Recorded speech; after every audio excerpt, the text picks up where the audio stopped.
Hello friends, स्वागत है हमारे YouTube channel study together with Vikas में। फ्रेंड्स, आज हम एक अपना नया टॉपिक स्टार्ट करने जा रहे हैं, वो है square root. Okay, square root exams में काफ़ी स्टूडेंट्स को परेशान करता है कि कम टाइम में हमें कैसे स्क्वायर रूट फाइंड आउट करना है। आज का कोई भी एग्ज़ाम हो, बैंक, एसएससी, रेलवे, हर एग्ज़ाम में ये क्वेश्चंस आते हैं या कहीं ना कहीं यूज़ भी होते हैं। तो आपको कम से कम टाइम में कैसे निकालना है स्क्वायर रूट, आज हम ये सीखेंगे। विद इन सेकेंड्स आप ये आंसर्स निकाल सकते हैं। बस आपको सिर्फ 1 से लेकर 10 तक के स्क्वायर्स याद होना चाहिए, और मैं मान के चल रहा हूँ सारे स्टूडेंट्स को 1 से लेकर 10 के स्क्वायर्स तो याद ही होंगे। अब देखिए, सपोज हमने कोई 3 डिजिट का नंबर लिया, सपोज हमने कोई नंबर लिया 961। इस नंबर का आपको स्क्वायर रूट निकालना है, तो आप कैसे निकालेंगे? आपको क्या ध्यान रखना है इसमें, सिर्फ कि आपको राइट साइड से आपको 2 डिजिट की पेयरिंग करना है। अगर 3 डिजिट का है तो एक डिजिट का पेयर बनेगा और ये 1 का। अब इसके बाद आपको क्या करना है, ध्यान से देखना, यहाँ से हमारी ट्रिक स्टार्ट होती है। इसके बाद आपको ये देखना है कि ये जो 1 है, इन 2 डिजिट्स में से 1 है, 1 हमारा किन किन नंबर्स पर आता है। तो एक तो देखिए 1 हमारा आता है 1 के स्क्वायर में, और एक बार 1 आता है 9 के स्क्वायर में। ओके, एक बार आता है 1 के स्क्वायर में और एक बार आता है 9 के स्क्वायर में। ये तुम्हें पता चल गया कि यहाँ पर या तो लास्ट में 1 आएगा या फिर 9 आएगा। अब आपको देखना है कि जो हमारा 9 है, 9 हमारा किन नंबर्स के बीच में आता है, ये आपको देखना है। तो देखिए 9 तो हमारा यही है। वैसे 9 अगर देखा जाए तो हमारा 9 और 16 के बीच में आता है। ओके, तो आपको हमेशा जिन नंबर्स के बीच में ये नंबर आता है, आपको हमेशा छोटा वाला नंबर ही लेना है। ओके, तो अब आप क्या करेंगे, 9 आपका 3 का स्क्वायर होता है, तो आपको यहाँ पर भी 3 लिखना है और यहाँ पर भी 3 लिखना है। ये भी आपने लिख लिया। अब आप कहेंगे सर इसमें से 31 हमारा आंसर होगा या फिर 39। ये आपको चेक करना है कि हमारा आंसर 31 होगा या 39। तो आप ये कैसे पता करेंगे? देखिए बहुत ही आसान सी ट्रिक है, आप ध्यान से देखना है। देखिए 9 जो हमारा इन नंबर्स के बीच में आता है, तो आपको इन दोनों नंबर्स का प्रोडक्ट करना है। 3 4 जा 12, 3 और 4 का प्रोडक्ट कितना हुआ? 12। अब देखिए बिल्कुल आसान सी ट्रिक है। ये जो हमारा 9 है, 9 हमारा 12 से छोटा है ना, तो छोटा वाला हमारा आंसर। अगर ये नंबर हमारा इससे बड़ा होता तो बड़ा वाला हमारा आंसर होता है। इस केस में ये नंबर हमारा 12 से छोटा है, तो छोटा वाला ही हमारा आंसर होगा। ओके, चलिए कुछ और एग्जांपल्स लेते हैं।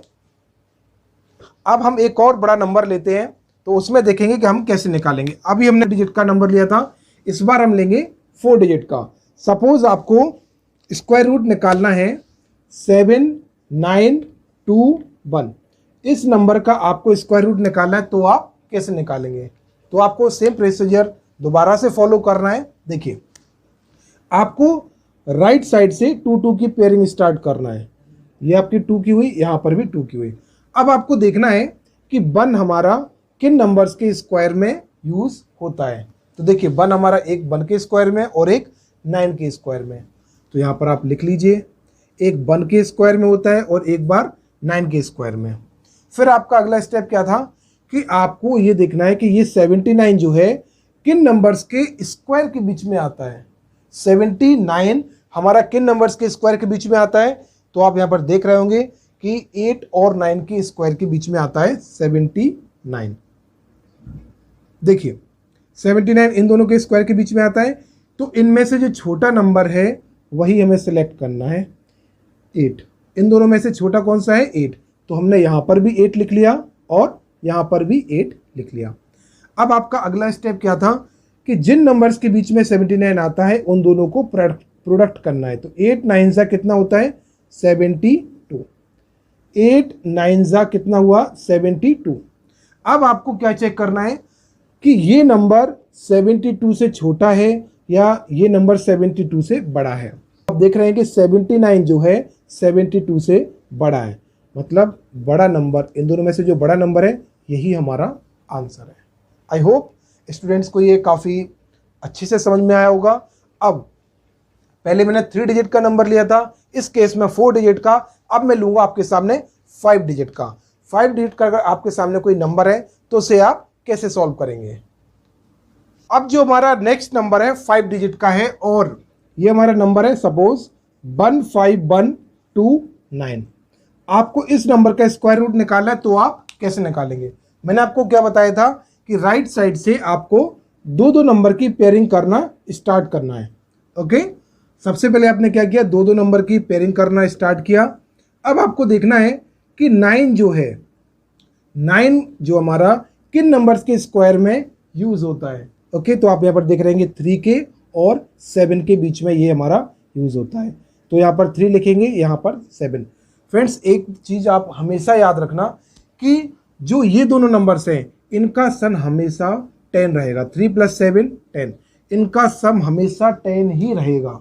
ओके, आपने पिछले केस में भी देखा था 1 और 9, उनका सम भी 10 था। तो इसी तरीके से इन दोनों नंबर्स का हमेशा सम कितना होगा, 10। आपने ये तो पता कर लिया कि 9 जो है हमारा 3 और 7 के स्क्वायर के बीच में यूज होता है। अब आपको क्या करना है, 151, आपको ये नंबर पता करना है कि किन नंबर्स के स्क्वायर के बीच में 151 आता है। तो देख लेते हैं हम, चलिए देखिए 151 जो है हमारा 12 और 13 के बीच में यूज होता है 151। तो आपको इसमें से क्या करना है, सबसे छोटा नंबर 151 इनके स्क्वायर्स के बीच में आता है, तो आपको इन दोनों में से छोटा क्या है, 12। तो आपने यहाँ पर भी 12 लिख लिया और यहाँ पर भी 12 लिख लिया। अब आपको ये नहीं पता है, ये आपको डिसाइड करना होगा कि ये जो नंबर है ये इसका स्क्वायर है या फिर इसका स्क्वायर है। तो इसका आपको पता करने के लिए आपको क्या करना होगा, 12 और 13 का प्रोडक्ट निकालना होगा, जो कि कितना होगा, देखिए 12 और 13 का आपका प्रोडक्ट कितना होगा, 156। ओके, इन दोनों नंबर्स का प्रोडक्ट क्या है, 156। फिर आपका लास्ट स्टेप क्या था, जो मैंने आपको बताया था कि आपको ये नंबर इससे कंपेयर करना है। अगर ये नंबर इससे छोटा है तो छोटा वाला हमारा आंसर होगा, और ये नंबर अगर इससे बड़ा होता तो बड़ा वाला हमारा आंसर होता। लेकिन इस केस में हम क्लियरली देख रहे हैं 151 156 से छोटा होता है, मतलब ये नंबर है हमारा इससे छोटा है, तो छोटा नंबर हमारा आंसर है। मतलब ये जो रूट है 15129 ये हमारा 123 का स्क्वायर है। ओके, यहाँ पर आप ये कह सकते हैं ये नंबर जो है इसका स्क्वायर रूट कितना होगा, 123। चलिए एक और नंबर लेते हैं हम 5 डिजिट का, उससे आपको और भी क्लियर होगा। फ्रेंड्स देखिए, अभी हमने इससे पहले जो क्वेश्चंस लिए थे वो हमारे 3 डिजिट और 4 डिजिट के नंबर्स थे। अब हम लेंगे 5 डिजिट का। ओके, सपोज हम कोई नंबर लिखते हैं 58081। हमें इस नंबर का स्क्वायर रूट निकालना है, तो हम कैसे निकालेंगे। आपको मैंने पहले क्या बताया था, सबसे पहले आपको क्या करना है, दो दो नंबर्स की पेयरिंग स्टार्ट करना है।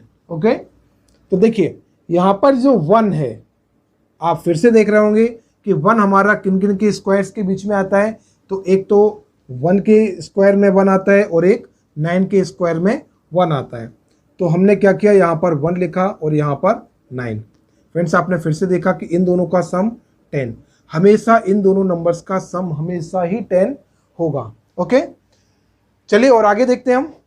अब देखिए 580 हमारा किन के स्क्वायर्स के बीच में आता है। तो आपको पता होगा 24 का स्क्वायर कितना होता है, 576। लेकिन ये 576 से ज़्यादा है नंबर। और 25 का स्क्वायर कितना होता है, 625। मतलब जो 580 हमारा इन दोनों नंबर्स के बीच में आता है, 576 और 625। तो आपको क्या करना है, 580 ओके इन दोनों नंबर्स के बीच में आता है, तो इनमें से आपको सबसे छोटा नंबर लेना है। तो यहाँ पर देखिए 24 यहाँ पर आ गया और 24 यहाँ पर भी। अब आप ये कहेंगे कि सर हम कैसे डिसाइड करेंगे कि ये हमारा नंबर जो है 241 का स्क्वायर है या फिर 249 का। ओके, तो अब हम देखेंगे कि इसको मैं ये कैसे डिसाइड करना है। तो मैंने आपको क्या बताया था कि जिन नंबर्स के बीच में हमारा ये नंबर आता है उन दोनों नंबर्स का प्रोडक्ट करना है। तो 25 इंटू 24 कितना होता है, 600। 24 इंटू 25 इक्वल टू 600। अब आपको ये नंबर इन दोनों के प्रोडक्ट से कंपेयर करना है। मतलब 580 को 600 से कंपेयर करना है। अब देखिए ये नंबर अगर इससे छोटा है तो छोटा वाला हमारा आंसर होगा, और ये नंबर अगर इससे बड़ा होता तो बड़ा नंबर हमारा आंसर होता। तो फ्रेंड्स इस केस में 580 जो है हमारा 600 से छोटा है। तो फ्रेंड्स 241 जो है हमारा 58081 का स्क्वायर रूट है। तो फ्रेंड्स आपने देखा कि हमने कितनी आसानी से इन क्वेश्चंस को सॉल्व किया।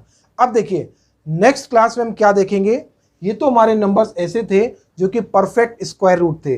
अब हम देखेंगे कुछ ऐसे नंबर्स जो कि नॉन परफेक्ट स्क्वायर रूट होंगे। ओके, तो हम अपने ये नेक्स्ट क्लास में देखेंगे क्वेश्चंस। तो फ्रेंड्स मिलते हैं अपने नेक्स्ट वीडियो में, तब तक के लिए गुड बाय। फ्रेंड्स वीडियो आपको अगर अच्छी लगी हो तो लाइक शेयर और सब्सक्राइब करना ना भूलें। Thank you friends.